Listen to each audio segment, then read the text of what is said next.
sometimes when I have blended memories before, especially like when I talk to people who have shared the memory with me, and they're like, "Oh, that never happened," and then I'm like, "Oh, actually, I do remember that happened. I wonder if that happened with you here." It could be, yeah. Yeah, maybe it's a Sega, or you knew about the Sega Dreamcast, and then you remember him talking to you about it. Yeah.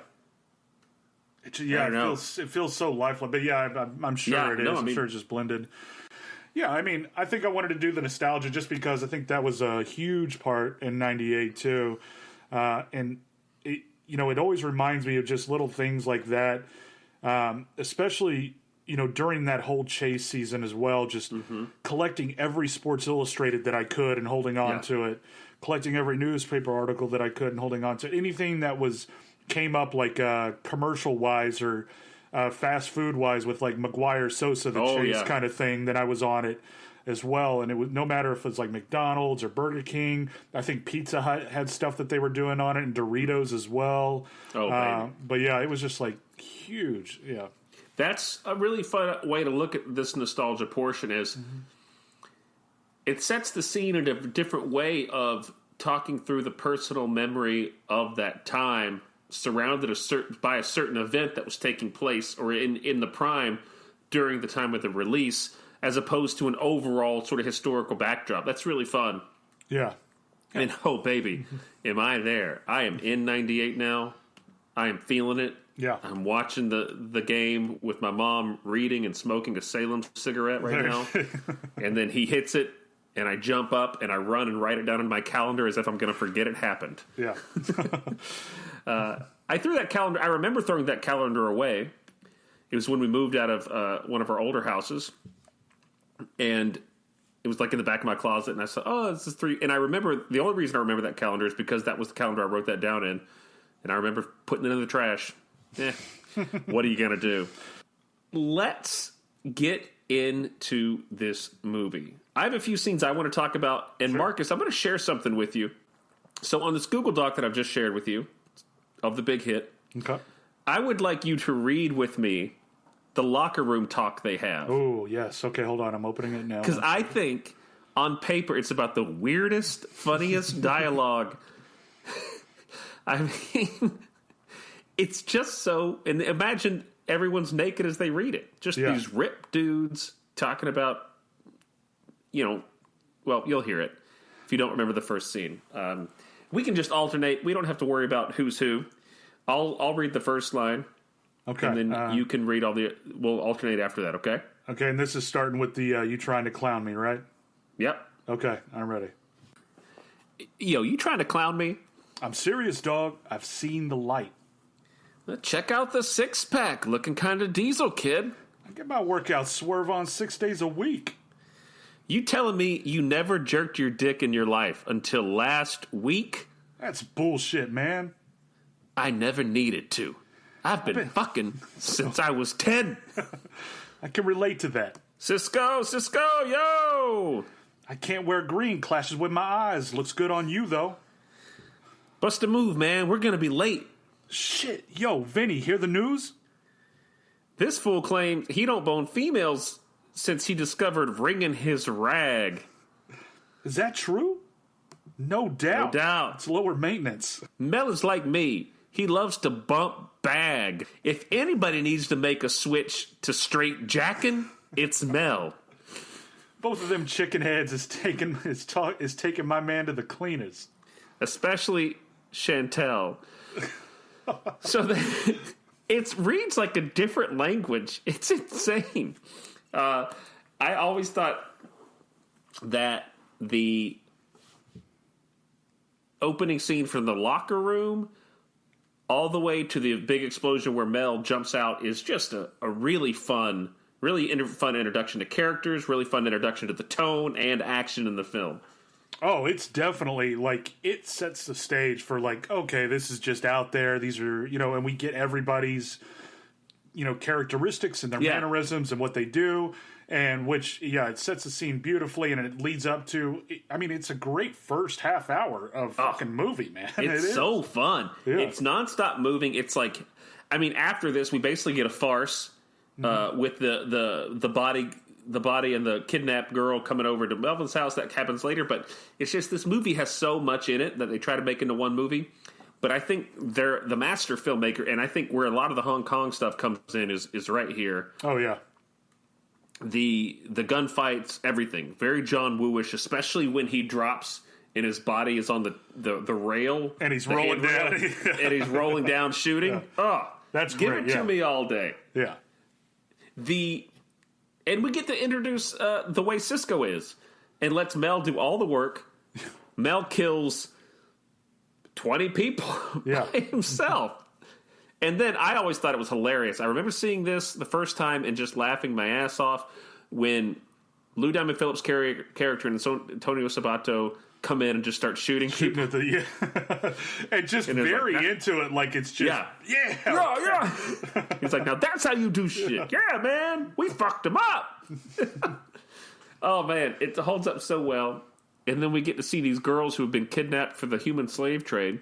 And then first thing Antonio Sabato Jr.'s character does, do you remember what he says to him, Marcus? What does I remember being like, whoa, that's like kind of a. He says, babe, I'd like to pour milk all over you and make you part of my balanced breakfast. Yeah.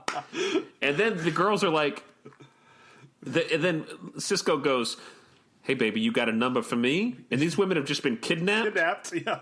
And they're in a pool of blood because the hot tub is filled with this dead guy. And so they're shaken, and this girl goes, yeah, I got a number for you, 911. And what does Cisco say as he walks away? Do you remember? Fucking lesbian or dyke or something like that. Damn lesbians. Damn lesbian. Yeah. And it's so like childish and high schoolish. Like, oh my god, that's exactly what movies were like that back then too. And that's who Cisco is. He's an asshole. Yeah. He's a complete ass. Melvin was nice. He tried to coach them through everything. Be like, it's okay. And then it turns out that this hit is for a bonus. Basically, if you get to kill the guy, this is how Paris runs his business.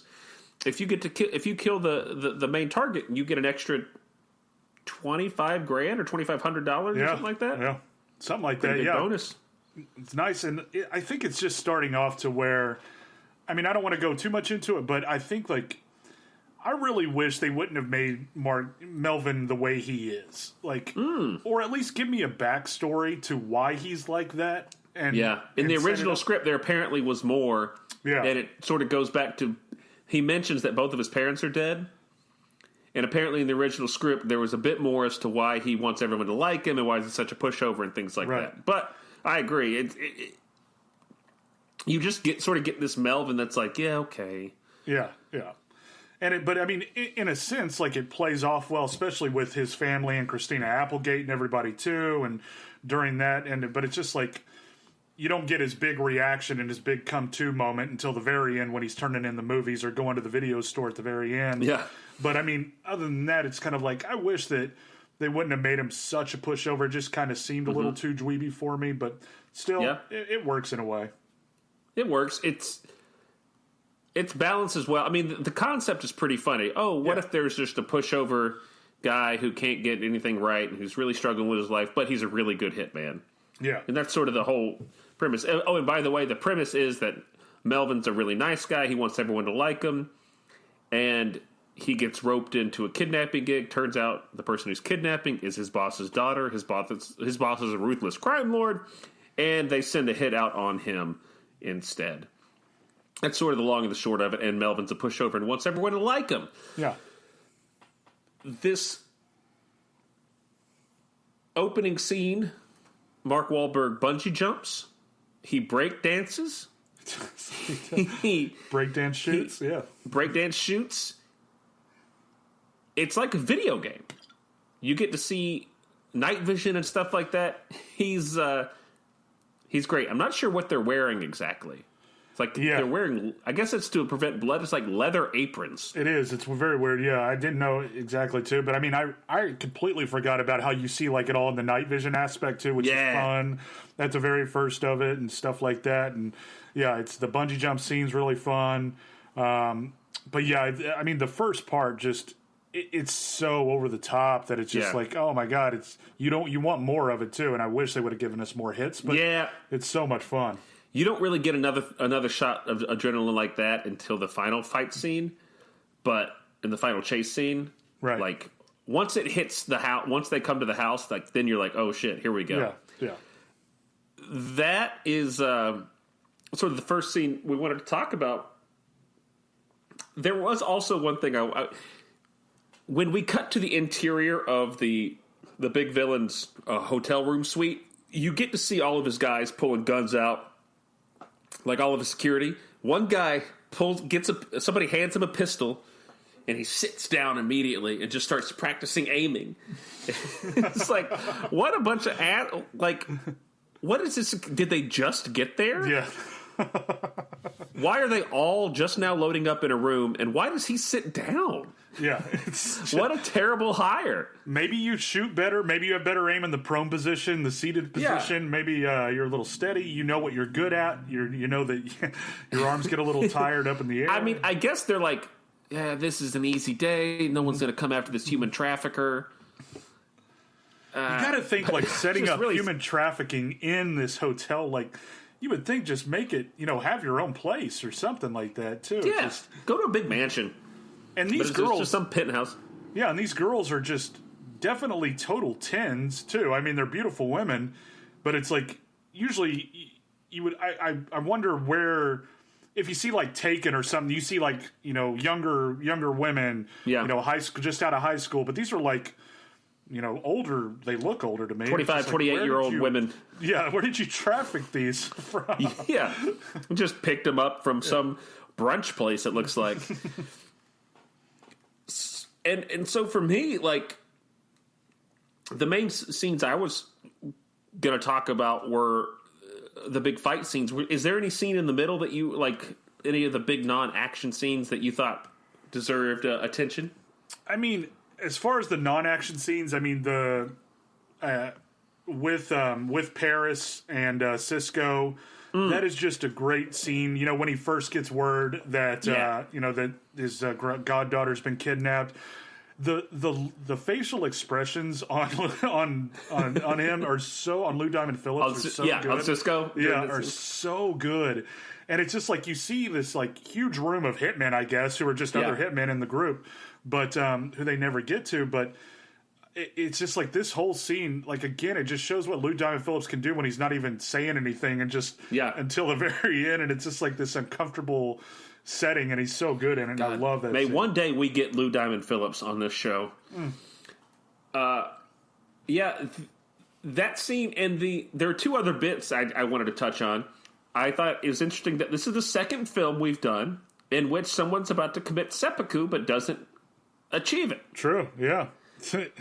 Of course, Tia Carrere trying to kill herself in Showdown in Little Tokyo, and now Nishi is trying to kill himself because he's gone bankrupt creating a movie where he gets to obviously have sex with a bunch of beautiful women and is an action hero. What was it called again? The Golden Spray. Taste the Golden Spray. Taste the Golden Spray. That's it.